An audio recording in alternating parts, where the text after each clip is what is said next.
Good day mga boss, home service ulit. Ito po ay NMAX version 2 na wala ang code, na wala ang remote. So walang magawa si boss kundi ipa-home service na lang ang kanyang unit para dito na lang sa kanilang bahay ang retrieval of code at mag-program tayo ng bagong remote. So tapos ko na itong na-retrieve ang code at nag-input na lang ang tools natin sa na-retrieve na code para makapag-activate tayo ng bagong remote. So sa mga tao dyan na nawala ng code, nawala ng remote, pwede kayong tumawag or mag-text sa number na nandun sa screen para mag-guide ko kayo kung saan nyo pwedeng ipadala inyong mga receiver kung sakaling hindi kayo taga Cebu. Or mag-PM sa ating Facebook page para mag-guide ko kayo kung saan nyo pwedeng ipadala inyong mga receiver. So ayan, nakita natin na successful yung pag-activate natin sa bagong remote at i-check na lang natin ang synchronization. Ayan, good registration between the FOB and the receiver.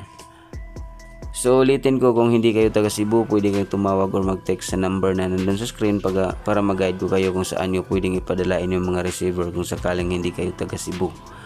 Or mag-PM sa ating Facebook page para mag-guide ko kayo kung saan nyo pwedeng ipadala inyong mga receiver. So i-test na lang natin. Ayan, so gumana yung ating bagong remote. So it means na successful yung pag-program natin.